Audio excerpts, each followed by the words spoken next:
On August the 2nd, the U.S. Speaker of the House of Representatives, Nancy Pelosi, sneaked into Taiwan, becoming the first U.S. Speaker to visit the island in 25 years. The trip has drawn concerted criticism around the world for her reckless, high-profile and unnecessary provocation at a time when relations between China and the U.S. were already at an all-time low. She touts the trip as a victory for democracy, but in the great democratic country she came from, things don't look too pretty. The economy is getting worse by the day. People are getting killed in the streets due to rampant gun violence, and women are denied their rights over their own body. Things are bad even in her own home. California has had more than 90,000 COVID-19 deaths, and another emergency over monkeypox virus was just announced. Yet the speaker left that mess for a foreign trip. Why is that? What kind of politician has she been? Welcome to this special production brought to you by The Point with me, Li Xin, coming to you from Beijing. Today we'll take a look back into the political life of Nancy Pelosi, a vain, opportunistic politician who is out there only for herself.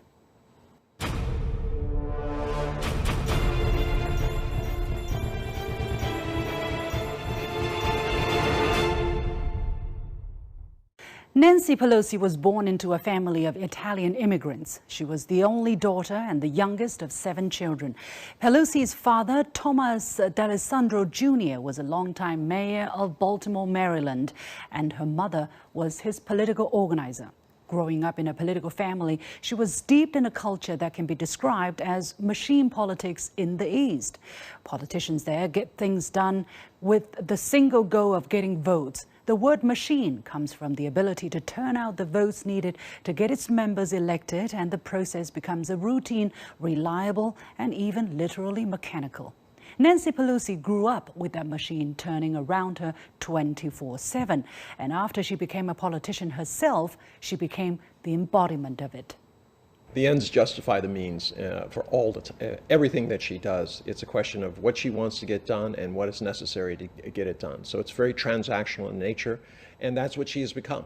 Nancy Pelosi has a reputation, since 1989, if not earlier, has been very, very critical, very, very harsh on China. She made her career when she was a congresswoman from San Francisco by criticizing China, attacking China. Secondly, there are some interest groups, certainly back up here.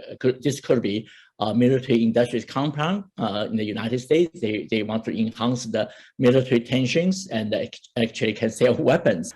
One outcome of this culture of transactional politics is that Nancy Pelosi knows how to use power as a weapon to get what she wants through hypocrisy or multi-standards. Truth doesn't really matter. It's how you frame the story the way you want it, even by lying, and still to be able to get away with it.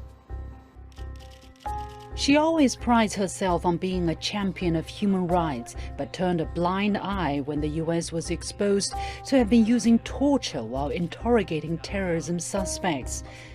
Waterboarding is a technique to use a wet cloth to cover the face and breathing passages of a captive, causing the person to experience the sensation of drowning. One prisoner by the name of Abu Zubaydah told the world he was put through the barbaric torture 83 times in 1 month alone in August 2002. Records show that 1 year after 9/11 terrorist attacks, the CIA briefed Pelosi together with other senior congressional members extensively on the matter. She was said to be one of the first members of Congress to be informed. But Pelosi repeatedly denied she knew that waterboarding was being employed, even claiming that the CIA lied to Congress. We also now know that techniques including waterboarding had already been employed, and that those briefing me in September 2002 gave me inaccurate and incomplete information. Former CIA Director Leon Panetta disputed Pelosi's account. Another senior Congress member who sat through the same briefings called her claims slack-jawing in an opinion piece on Washington Post. It was not until 2009 when she admitted for the first time that she knew by early 2003 that the CIA had subjected detainees to waterboarding. According to the New York Times, she claimed she saw little recourse to challenge the practice except by achieving Democratic control of Congress and the White House. Quite frankly, I mean, it's human values that she always liked, American values, which she equates with human rights. She's completely blind to any kind of other system. She's an American exceptionalist. That means that anything America does to maintain its power and further this idea that the world will fit in one box, that it'll be liberal, democratic capitalism for all nations on earth, that's where her moral blindness comes. It is not that she, if you met her, you would have a sense that she's evil, but what she believes in does do evil. All right? Yes, she voted against the Iraq War, but then she came around and did not denounce the kind of torture and acts. On the case of Julian Assange, no records can be found that she spoke out for his human rights and freedom. She called riots in Hong Kong a beautiful sight to behold, but riots on Capitol Hill heartbreaking. Pelosi preached democracy for Hong Kong, but never uttered a word about the UK's colonial suppressions there.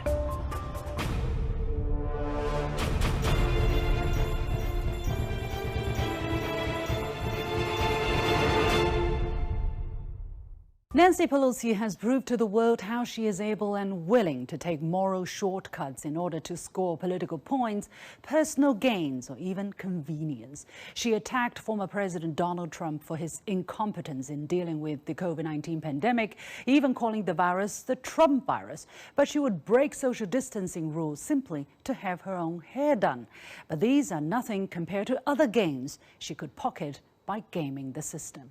Nancy Pelosi's husband, Paul Pelosi, has been nicknamed God of Stocks in the U.S. Congress by many here in China. A series of stock investments at the right time have caused many to suspect insider trading by the Pelosis. In December 2021, Paul Pelosi bought $1 million worth of Tesla stocks. A little more than a month later, President Joe Biden signed an executive order directing federal officials to transition government fleets to clean and zero-emission vehicles. As the nation's highest legislator and a champion for climate change, how convincing is Pelosi when she says she had no prior knowledge of Biden's plan? In May this year, Paul Pelosi scooped up another $1 million Amazon stocks months before the U.S. Department of Defense announced to scrap a deal with Microsoft on cloud computing. Similar operations were made with Apple, Walt Disney, Alphabet, and other stocks. The Pelosis have a net worth in the hundreds of millions of dollars, making her one of the richest members of Congress.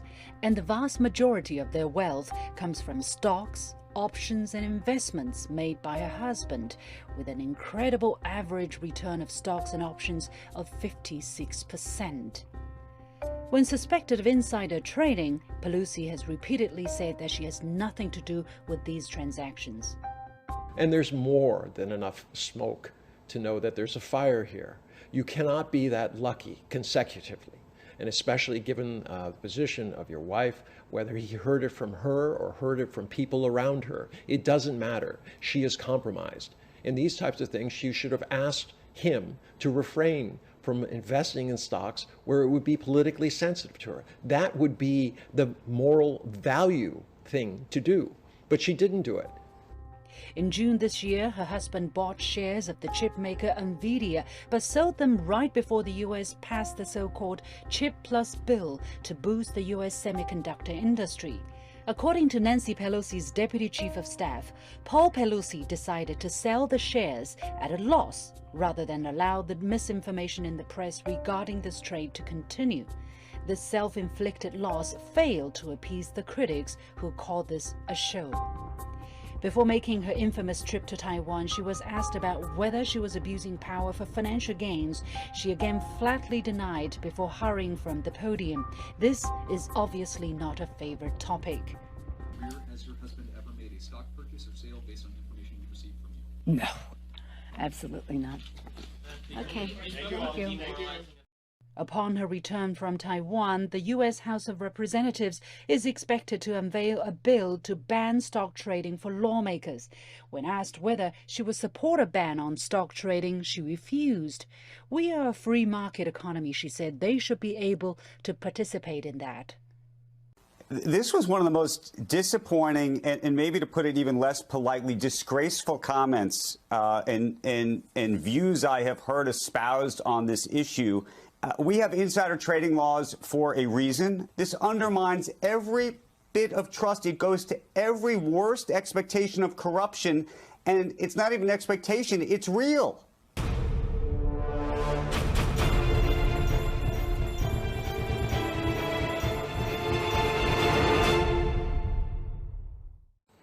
A recent poll showed that 3/4 of Americans say members of Congress should not trade stocks while serving in Congress. For Pelosi, who's supposed to represent the people who elected her, to get so rich while serving seems not to be a strange idea. In fact, personal gains never seem a taboo for her. A lot of what she has done or said seems just about herself, other than overall interest of the people or the nation. For her, vanity comes first. In February 2020, Pelosi ripped then-President Donald Trump's State of the Union speech into pieces right after he delivered it. Even CNN, the liberal-leaning channel, called this unprecedented, aggressively rude, and unapologetically meant to rile up her base. It was divisive but effective. And this was not the only time she stole the spotlight by being theatrical. 她的性格都有那种表演性的性格，那种喜欢捕捉镁光灯的性格。这个记者 camera 如果没有对着我，我就会觉得惶惶不可终日。 Another example of a penchant for political vanity is her decades-long bias on China. Former CNN Beijing bureau chief Mike Chinoy described her as someone who has a penchant for high-profile gestures designed to poke China's communist rulers in the eye, regardless of consequences. And her latest trip to Taiwan was just that. I'll be frank about it. She just wants to poke China in the eye. She is going to lose the speakership position, most likely at the end of this year after the midterm elections. If I understand correctly, even if they do win, she will be stepping aside to have a next generation from the Democratic side. But anyway, the point is, I think the Democrats will not just lose, they will be hammered. And therefore, her chance to ever come as a speaker to Taiwan, she could come as a congresswoman as part of a CODEL, but as speaker will have evaporated. And I think that is essentially what she's trying to get at, to poke China in the eye when she can. Since the beginning of 2022, Pelosi has been contemplating a visit to Taiwan. In April, she had to cancel the trip last minute due to COVID-19. And in September, she'd be busy getting her members re-elected and elected. So before the end of this year, this was the last window of opportunity to put on this show and go down in history as the most powerful woman who visited Taiwan in defiance of China in the name of so-called democracy. It would also conveniently deviate attention from the scandals troubling her at home. By allowing Pelosi to throw her weight into this regional issue, it's like the United States throwing a 500-pound gorilla to the cross-strait issue and very clearly become an intervening factor of what the people and leadership across Taiwan Straits should decide. I would call her troublemaker-in-chief in the world, because she doesn't care about the fundamental interests of the people of Taiwan. She doesn't care about the prospect and the commitment for the reunification of the two sides of the Taiwan Strait, because after all, we are all Chinese on both sides of the Taiwan Strait. Public relations card that could be used by the United States to try to bring condemnation onto China, because China feels, and the U.S. has accepted, that Taiwan is part of China. But now they're trying to rewrite history, and Nancy Pelosi, in a combination of ego and American exceptionalism, selective values, is going along with that. After she sneaked out of the island, the people of Taiwan have spoken. A poll conducted the next day with 13,000 respondents showed over 3/4 of people have no confidence in her promise to protect the so-called democracy in Taiwan. Nancy Pelosi may be exiting from the post of House Speaker very soon. When she looks back, she will have little to claim as a political legacy. On issues which she felt strongly, such as guns and abortion rights, little progress has been made under her tenure. She did pull off the Taiwan gimmick, but that will not solve any domestic woes that plague the American people, but rather quite the opposite. But Nancy Pelosi seemed not to care about the overall interest of the American people and nation. She seems to care more about her own legacy and her own pocket. The French King Louis XV had an expression, après moi le déluge, meaning after me the deluge. It's an attitude of indifference towards whatever happens after one's gone. Pelosi truly embodies that spirit. Only her personal legacy and wealth matter, or else be damned.